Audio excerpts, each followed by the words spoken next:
Adam Lanesmith, welcome to the show. It is wonderful to talk to you. Thank you. You are an attachment specialist. What is attachment? I am the attachment specialist, is what I have called myself, because very few people are talking about attachment. Most people don't know what it is, and it is the number one most important thing in relationships, in mental health. If you have a diagnosis, you need to know attachment, and most therapists don't even know what attachment is. Attachment is it's very simple. I'll break it down, make it real simple so anybody can understand it. It is the way that we as kids learn that other people are going to take us seriously and help us and cooperate with us, or the way that we learn that they won't. It's if we learn that we don't deserve love, we don't deserve care, or that other people are incapable of giving it, we have to take it, we have to be secretive, we have to protect ourselves from other people. Or if we have secure attachment, we learn that we can just talk to people. We can be honest, we can be open, we can get our needs met. And for some people listening right now, that probably sounds like a fairy tale. So, what would a typical example of attachment issues in a relationship be? Great question. So I grew up with attachment issues. That's one reason that I specialize into this now. I was a therapist for many, many years before I specialized into this area. When I was growing up, I had a pretty typical nice guy syndrome, is what we call it here in America. Nice guy syndrome of I don't feel like I am authentic. I don't feel like I deserve people's connection and attention and time. So I felt like I had to go out and earn approval from people, especially from women in dating early on. I had to play really nice and make everybody like me. Otherwise, people would figure out I was a fraud. I couldn't open up and share things that made me not perfect. I had to do everything perfect. And in fact, a lot of people with attachment issues, they can't start a new hobby, a new interest. They can't pick up a new skill because if they're not perfect at it right at the beginning, they're terrified that people are going to realize that they are not perfect. And then they'll say, well, what else are you bad at? And then they'll say, oh my gosh, you have all these other problems. You don't deserve friendship. What am I doing? And they'll kick you out of the relationship and they leave you. So people are petrified about anything that makes them look not perfect. That's one side of the coin. The other side of the coin is to feel that other people, there's something wrong with them. There's something that makes other people not able to love, not able to care, not trustworthy. So you have to build a wall between you and them, and you have to keep yourself safe, keep other people out. You might people please, but it's not because you think you don't deserve love. It's because other people aren't capable of giving what you need. So you have to keep yourself safe, and it leads to a very lonely, isolated life. Both of them do. And you tweeted that 70% of divorces are instigated by women, but you haven't seen a single divorce in which a man doesn't have attachment issues. How does that work? Mm-hmm. So attachment, as you could tell, it connects really big time with marriage and relationships. Once you get into a marriage, there's a lot of stress. I've been with my wife for 15 years, and we have child number four. Number five is on the way. We got a whole pile of children. Can't even keep them straight. Uh, you might be surprised to know, or maybe you won't. There's a lot of stress in marriage. There's a lot of things that change. There's a lot of needs that you're going to have, week by week, day by day. When you have kids, if you aren't aligned on your goals and taking care of each other, you will fight about who is more tired. You will fight about who needs a break more. You'll fight about who's burned out more. Middle of the night at 2 o'clock in the morning when the child is puking and you're trying to do, rock, paper, scissors on who has to go take care of the puking child because both of you are covered in puke at this point. Um, you need to have everything lined up. And if you're afraid that other people won't really love you, if you're afraid you have to keep a wall up between other people and you, if you think you have to earn approval, if everything's about feeling perfect, if you're terrified of being abandoned, you can never really just open up with your partner and share your needs. You can't just talk with them. So women especially are susceptible in the need for emotional intimacy. Men are too, but we'll survive without it. Women know that that's absolutely crucial and they do really poorly without it. So in those relationships where there's no emotional intimacy and where attachment issues are that broken, it really over time makes women start falling apart and miserable and upset and they keep trying to fix it and the man often won't. So if the guy has attachment issues, he will burn her out and destroy the relationship. I've seen this so many times back as a licensed marriage and family therapist, now as a relationship coach. I've seen it again and again. And yeah, if you can fix the attachment issues, you could usually fix the marriage almost always. So, in a typical marriage where the male has attachment issues, what are you then prescribing? What are you running through with them to sort of fix the attachment Ooh, issues and therefore fix the good relationship? If you have attachment issues, the more severe they are, the longer that gap will grow between when you have the issue and when you actually deal with it. You're talking weeks, you're talking months. You're talking your wife cooks you a meal and says, "Oh, isn't this great?" And she's fishing for approval, trying to make you happy so you won't abandon her. So she's the best cook in the world. And you're sitting there trying to make her happy and you hate the meal and you say, "Yeah, this is great. Thank you for this." And then she cooks that same meal every single week for the next 3 months, as you have to sit there and pretend you like it every single week for 3 months. Meanwhile, she's leaving things on the floor. It's bothering you. You feel like you have to constantly caretake her emotions. She's feeling nervous because you're pulling away and she doesn't know why, because every time she cooks your favorite meal, you get really distant and you don't talk to her much. And it grows and grows and grows until it explodes. That's couples with attachment issues.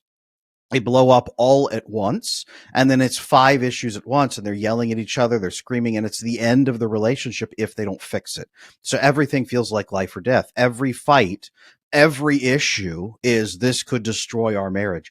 So I wanted to just zoom in on one of the examples that you gave there. You said about the wife cooking the meal in the hope that it would then receive love.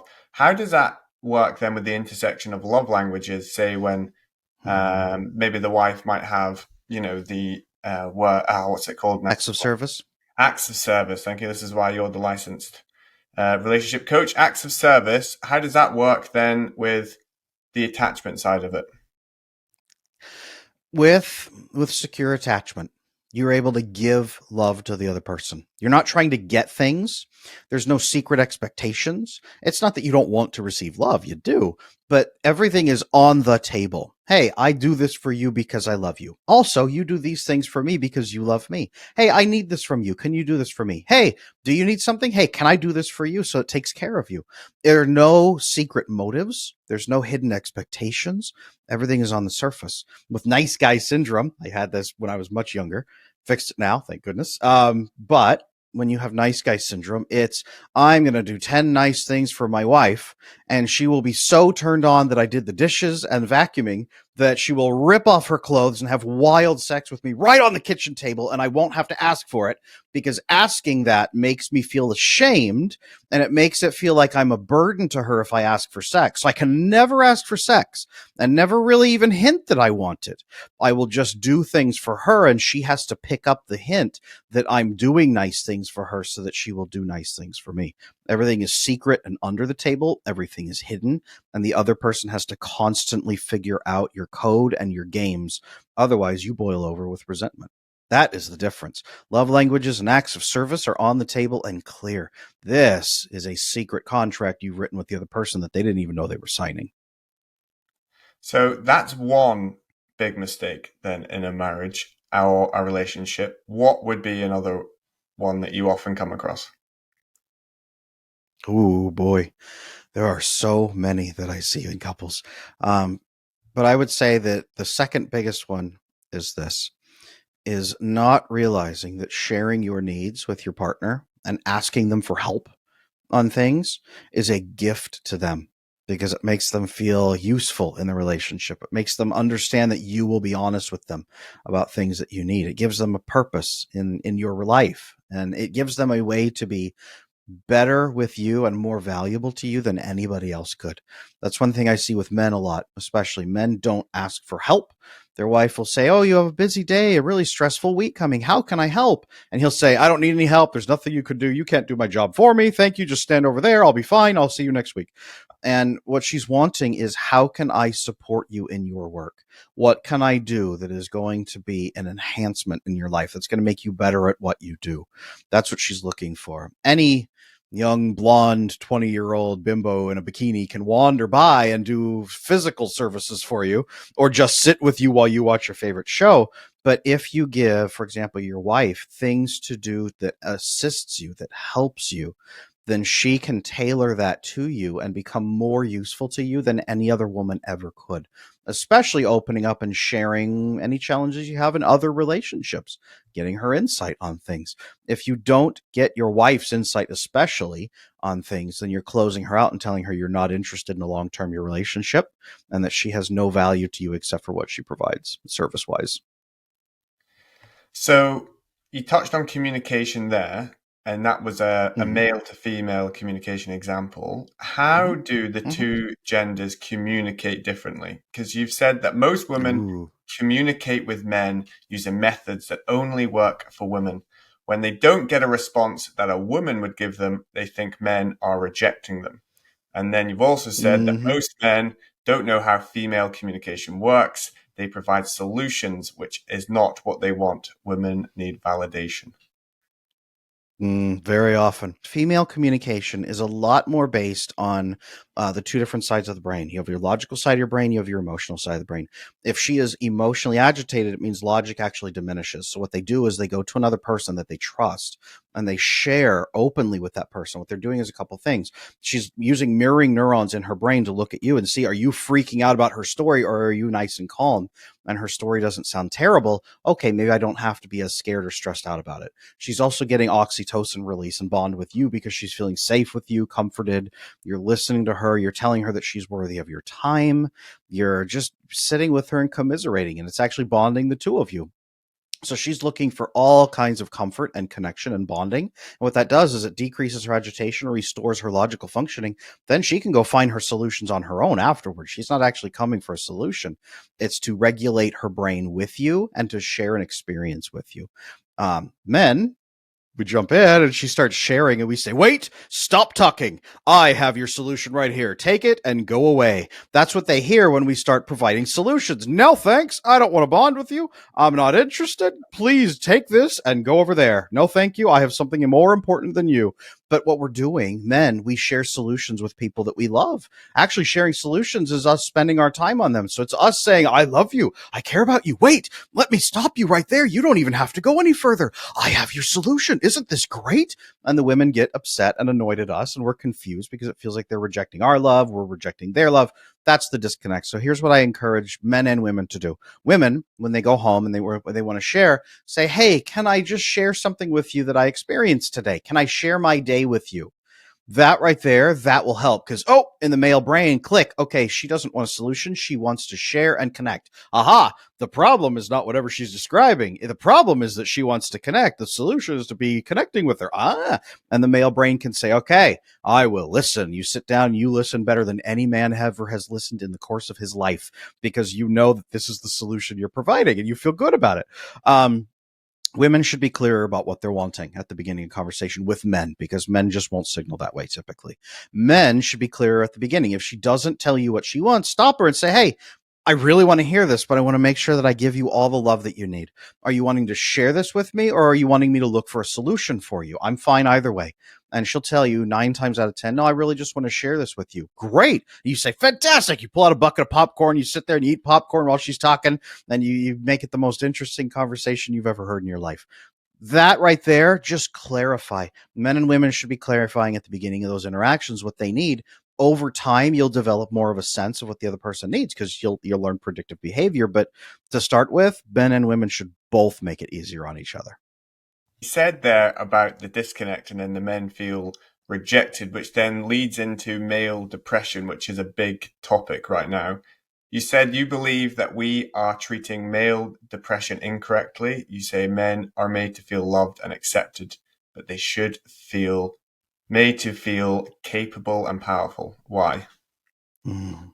Here's how the male brain works is our brain goes to the back to observe and then forward to act upon what we have observed.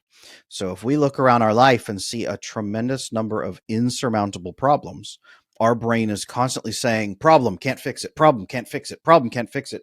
Everywhere we look, everything we do. This is why men are escaping into every form of escapist entertainment or drugs or anything that they can, is to turn off that observing part of the brain and observe something else, or to numb that part of the brain that's trying to fix it or cares, or to solve little problems in video games that make people feel powerful.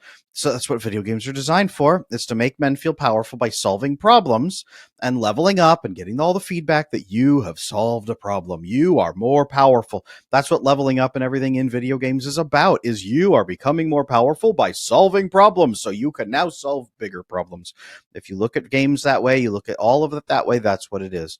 Um, the way that this needs to be fixed in life then is not to make men just feel loved Yay, you're loved. You're a happy little purse dog. Thank you. Please sit over there, completely ineffectual in your life. Be powerless, be emasculated, be completely neutered, and sit right over there and feel good, even though everything in your life is completely overwhelming you and you are utterly powerless. His brain is still observe, can't act. Observe, can't act. When you give him the solutions in his brain to act upon his problems, that's power. This can be as simple as, hey, my wife is always depressed and I feel powerless to help her. That would be power. The power to take care of her and to lift her up. That's power. It's not power to abuse people. It's not power of life and death. It's power to feed your kids. It's power to get bigger muscles. It is power to be more attractive. It is power to find a girlfriend that will love you and that you can love her. It is power to affect change over your environment and make better things happen for you and the people you care about. Power is what men need, because then our brain observes, aha, things are good and I am solving problems, and there are not very many problems that need to be solved because I have fixed them. Look at me, I did it. That's how you fix male depression almost every single time. And until you do, he's just going to be running away and he's going to just wish he was dead. Have you received a lot of backlash for this message, given that Yes. it runs against the grain of society right now? Oh yes. I've received a lot of backlash for this. And how do you deal with that? Because it must just be inundated. Well, backlash runs in a couple different directions. One is women who very clearly have a history of trauma, and they hear me say that we need men to feel more powerful. And they say, you want men to beat their wife every day with a stick and abuse them and murder them and then find a new wife to bury in the backyard next year. And they claim that I want people to be abused and hurt so that men can feel powerful. And that's obviously flawed. And I don't hold this against these people because it's very clear that they have an extensive history of trauma. The only thing they understand is how to seize personal power against other people, because that's likely what was done against them. That is not absolutely at all the message that I'm sharing here. Not at all, but that's what some people think. The other message is from the other side, the men. I actually get a lot of backlash from men. When I say women communicate a certain way, we need to understand that. We need to take care of their needs. We need to meet their needs because they're human beings. And a ton of men come pouring out of the woodwork and say, Adam, you don't understand how awful women are. They hurt you. They abandon you. They steal from you. They will sleep with your best friend and hit you with a paternity suit, knowing that you're not the father. Every woman does this. Obviously, these men have been burned too. Usually they had an experience with a woman who had a personality disorder who badly hurt them, or they're raised by a very damaged single mom, typically. And that's all they understand is fear. It's men and women who are terrified of each other. When I see big backlash on these messages, it's men and women who are terrified of the other side because they've been so badly hurt, and that's a trauma response. So speaking of backlash, let's talk about Andrew Tate. The name Andrew Tate comes with a lot. The name Andrew Tate comes with a lot of baggage, but he recently said in an interview with Tucker Carlson that there is something inside of men that when you're with your boys that allows you to make the best of a worst situation. Maybe that's an evolution from war, where all the men went to war and you see all this pain and suffering, decapitated heads, and you're injured, but then you're sitting around the campfire laughing. It's a coping mechanism around men, and you find joy in that. That's something that's missing now, that masculine support network. Ask a man the best time in his life, and it'll be college football. It's not about the football, it's about the team. Is that a diagnosis in which you would agree? It brings me right back to all the research I've read and all the work I've done with men on a certain kind of bonding called vasopressin. Vasopressin. I think in the UK they call it vasopressin. Vasopressin is a hormone released when people solve problems together, specifically when they resolve stress together, but that's stress that they are dealing with as a team. It's the teamwork hormone. It is, we made something happen together. That's the vasopressin bond.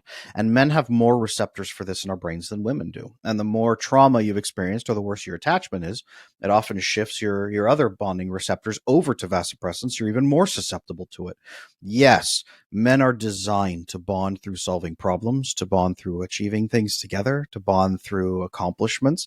We are. And then it opens the pathway because it tells your brain, this is a great ally. Keep them in your life. So it opens the bonding pathways for oxytocin bonding, for connection connection, all the other warm, caring, laughing, sitting around drinking at the fire after the battle of the day.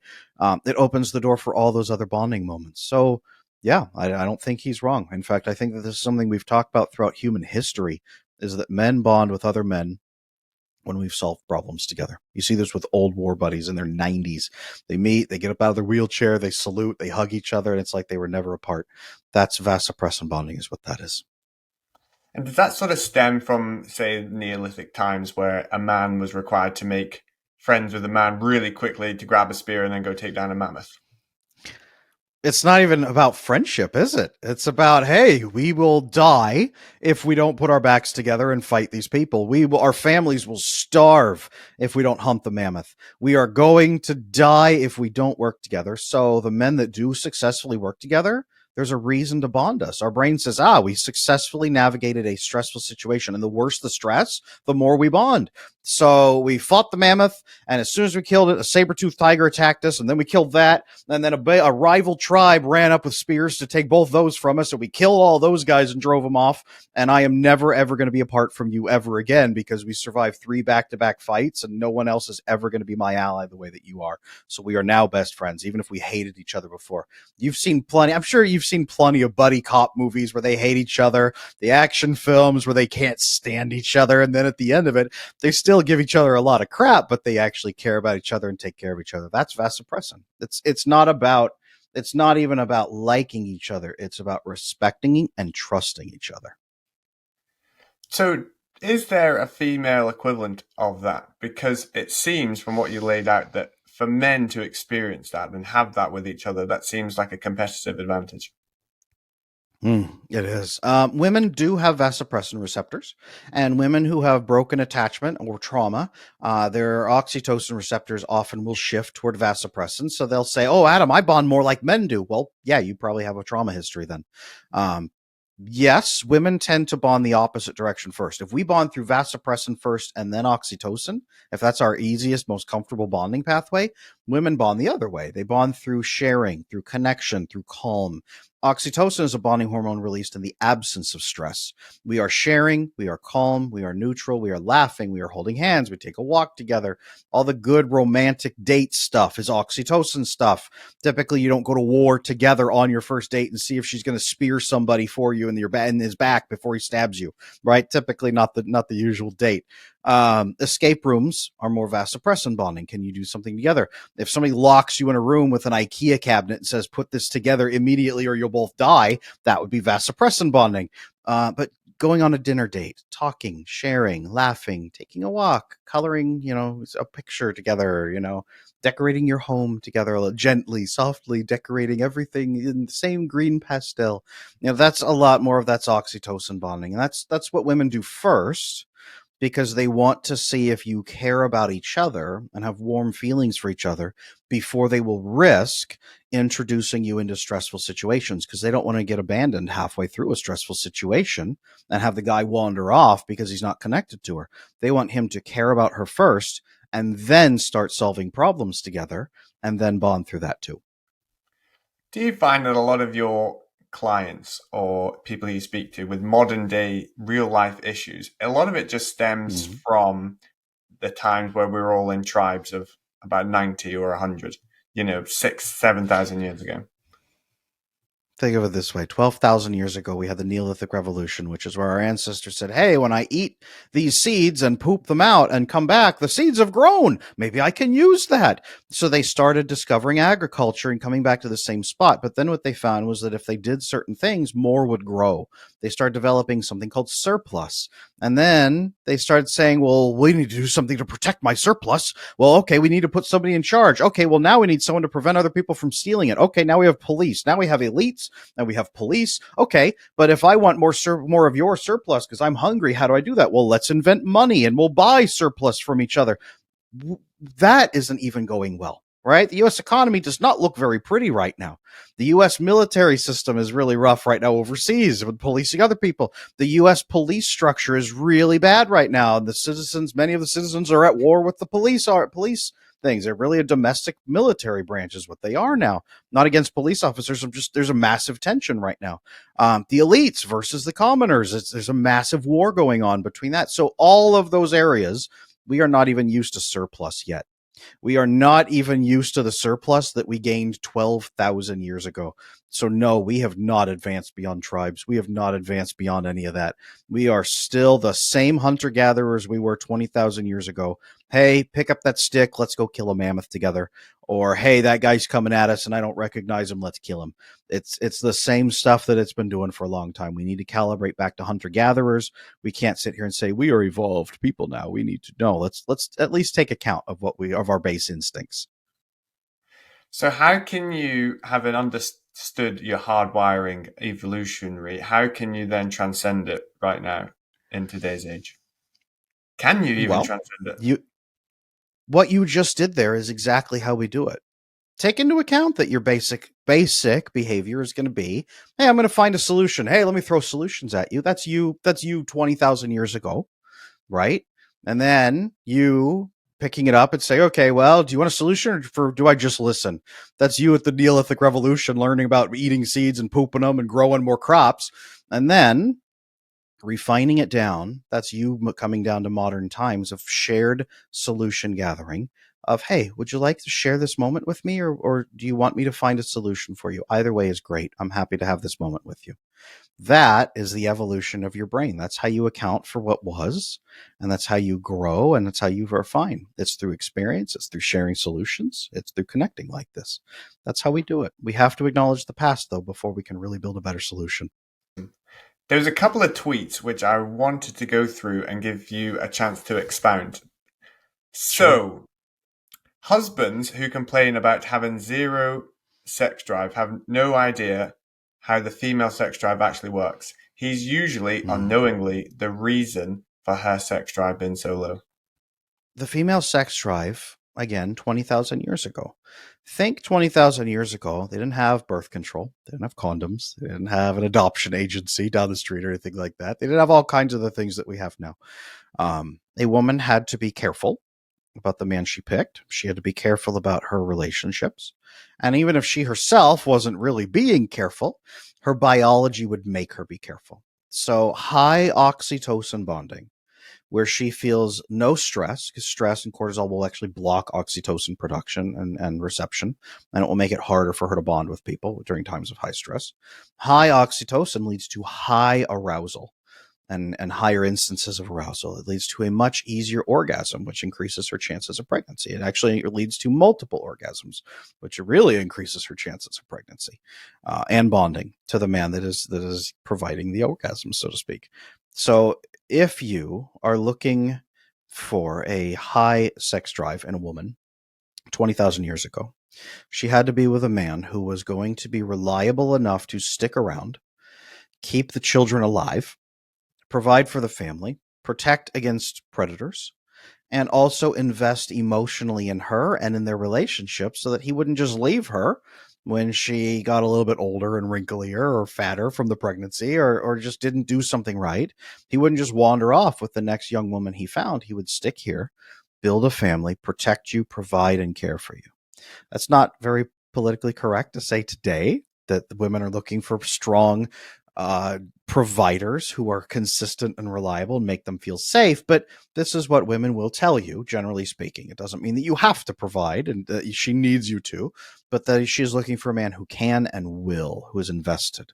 So the more that a man is capable of providing in some way, the more that a man makes her feel safe externally. You have to have some masculine strength, and the way that a man emotionally invests in her and shares problems with her to get her feedback for solutions, that he listens to her day and says, you are worthy of me listening. The more that a man invests emotionally into the relationship with her, and the more that she is able to receive that, if her attachment's good too, the higher her oxytocin goes, and the more her brain, everything in her brain sends the signal, this is the man who is safe to have children with. He will be a great father. Pump out as many babies as you possibly can. That is how the female sex drive works. And again, they have They have cognitive abilities. They are human beings. They are not machines with instincts, but that is how their drive works.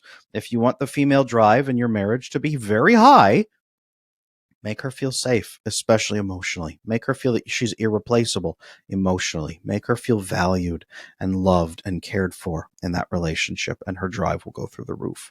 If you don't, her drive will plummet, and it's probably because of what you're doing and how you're not connecting with her. And that then leads on to daycare, which you say that daycare has been shown to harm the ability to bond and feel secure, especially in small babies. Their mental health outcomes later in life are impacted. Research proves this. Yikes. So people get angry when I say this one. People get very angry, and they want to claim all kinds of research contradicts it. One of the biggest studies in the entire history of the world about daycare was conducted up in Canada by the Canadian government. And they studied for long, long years children in daycare. And then they came back years later and they measured their outcomes, their mental health outcomes, their relationship success, all kinds of things. It's one of the biggest studies in history on the effects of daycare. And it showed very clearly that children with no daycare succeeded a lot better than children with daycare. Even children with I'm not going to say every level of daycare, but especially the younger they were entering into the daycare process, if they were under 6 months, things got worse. Their anxieties were higher. Their relationship success was lower. Their life satisfaction was lower. Everything across the board, they had all these problems the more they had spent in daycare and the earlier they had been in daycare. Both of those correlated to much worse life outcomes and a much higher instance of anxiety, depression, suicidal thoughts, eating disorders, all kinds of those things that we want to avoid. We hope that our children will be able to avoid. Daycare was correlated with all of them. Now, am I demonizing people who have to use daycare and have no other options? No. But I do want people to be aware that these can lead to massive risk factors. So if it's an absolute necessity to use daycare, then you need to accommodate for those risk factors and be much smarter about attachment, because you've got to intentionally be attaching with your child and rebuilding those connections if they're taking on those wounds. Very important. And the children who weren't in daycare, were they in the home environment? Home environment. Many of them are stay-at-home parents. The higher rate of stay-at-home parenting obviously is correlated with lower daycare. So yes, those children do. So there's a lot of complicating factors there, but daycare does remove a lot of those benefits of being in the home with a consistent, stable parent all the time. They're just away from you all that time. They're with strangers. They're competing for attention from strangers and from caregivers. They usually don't know what's going on. Your baby at 3 months old does not know why you're leaving it for 12 hours a day with strangers and then coming home exhausted and barely able to engage with it before you set it in its crib and you go to bed. Your baby has no idea why that's happening. So it causes a lot of issues. So at what point is it a net benefit then to put your child into a public education system? Like, is it, so we would call it primary school in the UK, age 5 and upwards, that would be very typical. Is that a net benefit, or what's the science? What does it say? Well, it really depends, because they show that homeschooling done properly is one of the most effective methods. It really depends what you want your child to get used to. It really depends what system you want your children to acclimate to. People all the time, the joke over here in the United States, there's big tension between public school families and homeschool families. And public school families look at homeschool families and say, your kids aren't going to be properly socialized into the rest of the culture. And the homeschool families say, yes, that's the point. Because you don't want them socialized into the overall public culture here. You don't want them maybe getting shot in their school. You don't want them, for example, here in the United States, there is a 9.3% rate of child public educators sexually harassing or abusing children. It's almost 10%. 1 in 10 children is likely to get sexually abused in some way by a public education person. It's 1 in 10. So if you put your kids in public school, there's a 10% chance of them being sexually abused by someone who works in the public school system. That's pretty high. That's higher than, for example, the Catholic Church. which people freak out and say, oh, they're all molesters. It's about 2.5 times higher in public school over here. So is there benefit to that? Maybe. It depends. If you live in the middle of nowhere and have no other humans to interact with, then maybe there is benefit to socializing your children in a bigger structure. If you have a big private school that you can connect with or a big homeschooling co-op, it may be better options. But the more time spent with healthy parents, the better kids are going to do. Do you homeschool or do you put them into a public education or private? We do. So we homeschool, and we have around us, we have one of the best co-op programs in the entire United States. There are so many other homeschooling families around here. It's not even funny. So families can take turns teaching people. So if one parent excels in mathematics, they can teach a whole co-op program about mathematics and all kinds of things, science, English, all kinds of different things. You can get the best of every parent. You can also get the kids together and socialize them. But these are kids who are socialized a little bit more carefully with supervision from parents. They know each other. The parents work together. They talk with each other. They build programs together. It really depends how engaged you are. So yes, we do homeschool. We homeschool carefully. We supervise, but we also socialize the heck out of our kids. They are right now at a big program from 9 a.m. to 2 p.m. for about a week, with all the kids in the surrounding area are getting together through the homeschooling co-ops, and they've got a good chunk of time together where their parents are there too. My wife is there right now running those programs, educating multiple kids. So with homeschooling, a lot of it is shielding from the big bad world, but ultimately the child will have to go into the big bad world. So how do you manage that transition? You don't smother. You don't smother. You don't pretend it's not happening. You don't refuse to have the conversations. You have the conversations, and then you give them the context. Not everybody is going to agree with this. Here is what our family believes. Here is why.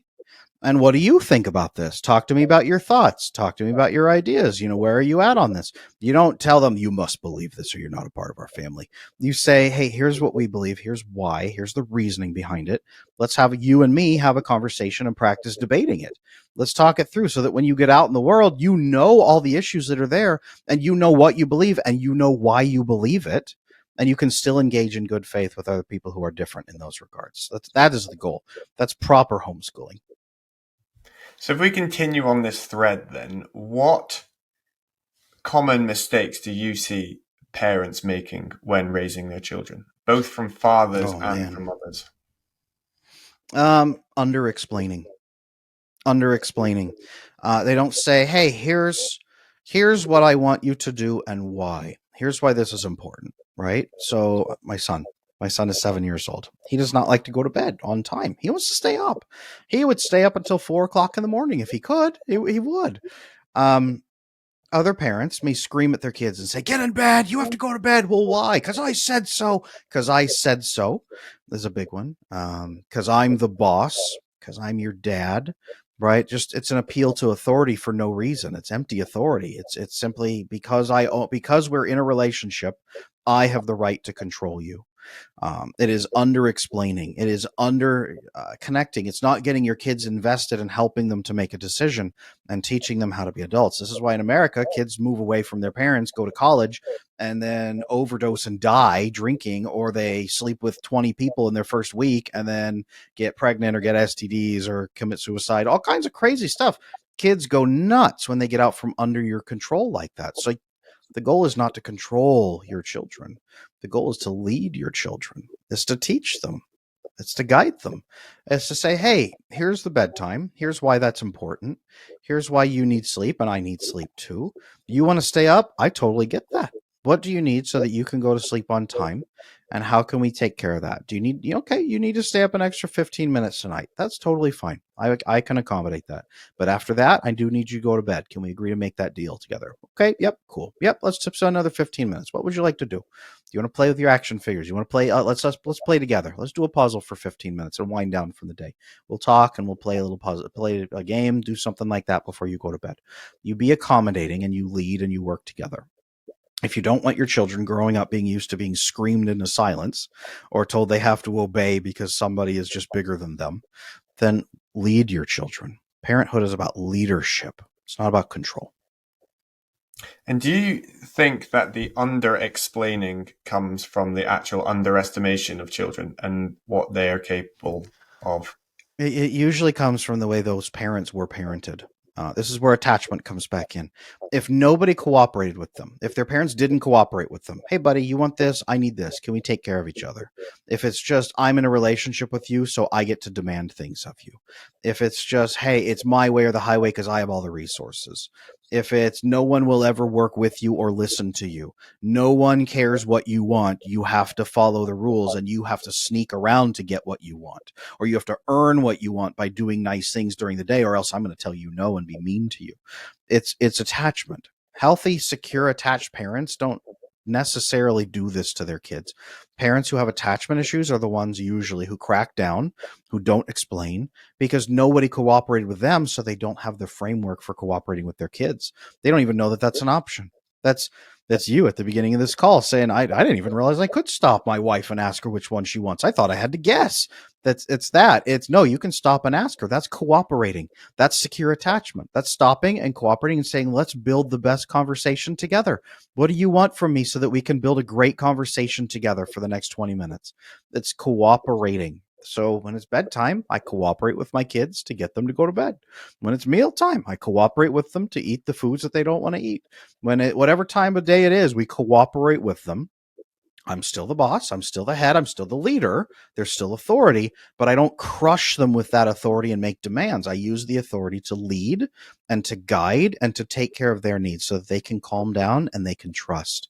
I build trust with my kids, and that's how I lead them. Or what advice would you give in terms of attachment of mothers and fathers managing their marriage through the process of having kids and raising kids together? Marriage is not about feelings.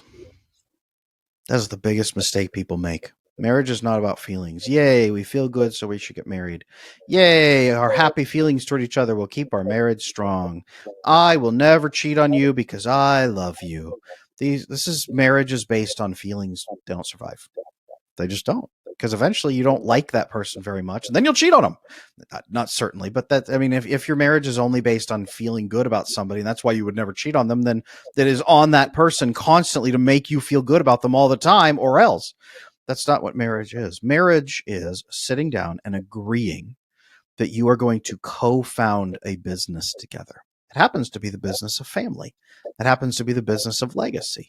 You are co-founders on a business together, and you need to treat it with that level of respect. If you co-found a business, you don't treat your co-founder like an idiot. You don't scream at them. You don't disregard them. You don't beat them up. You don't threaten them. You don't pull away from them and ignore them. You don't, go months and months without speaking to them. You have meetings where you discuss problems and fix them. You are solution focused because you're both in it together and you got to fix things together. You actually build things together and say, what are we building next? What are we doing? What's our mission? What are our company values? What's the culture we're creating around here in our company? What do we do that matters and how do we do more of it? How do we succeed together and cooperate to have the best outcomes for all of us? That is the difference. If it's feelings, you're screwed or not screwed, as the case may be. And does that then link into why, with a lot of cases, the romance in marriage tends to decrease over time? Romance is this. When vasopressin bonding is high, the two of you have been solving problems together, and you therefore want to spend more time together, oxytocin bonding. So if the romance dies, it's because the vasopressin bonding has died and you need to rebuild it. This is interestingly why women intuitively try to rebuild romance when it's not there. It's because it's a big sign that the man is not vasopressin bonded to her and thus not oxytocin bonding to her appropriately.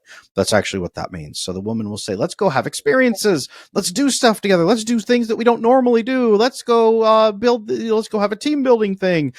Women will instinctively create vasopressin bonding experiences or push him into it when the romance is low. That's what that actually means. That's why romance is even a measurement at all, because it tells you the man is vasopressin bonded, so he's also oxytocin bonding. He's invested. That's why romance is important. But it's not that romance itself serves that purpose. Romance is an indicator of deep vasopressin bonding. And it serves the purpose of oxytocin bonding her to you to increase her sex drive. So if the romance dies, it tells you that the relationship is dying because you can't work together to solve problems. That's what that means. Awesome. So what can we expect from Adam Lane Smith in the near future? So I've been flying all over the country, being on podcasts, being on shows. I'm putting together a mini series that may come out here pretty soon. I'm putting together a retreat sometime most likely next year. I have so many big things coming, and I've even got a bigger announcement than that is coming down the line pretty quick. I won't talk about it quite yet, but there's another thing coming very soon too. I just want to be everywhere talking about relationships so that people hear what's possible and then they can start making choices for themselves differently so that we don't just live by our old instincts. We have new solutions. That's what's coming next. And where can people find you? They can find me on my website, adamlanesmith.com. I am on Instagram as @attachmentadam. I'm on Twitter as the Prometheus, and I am on YouTube as @AdamLaneSmith. Depends how people like to learn, but I'm pretty much everywhere. Brilliant. Well, thank you very much for coming on the show. Thank you for having me.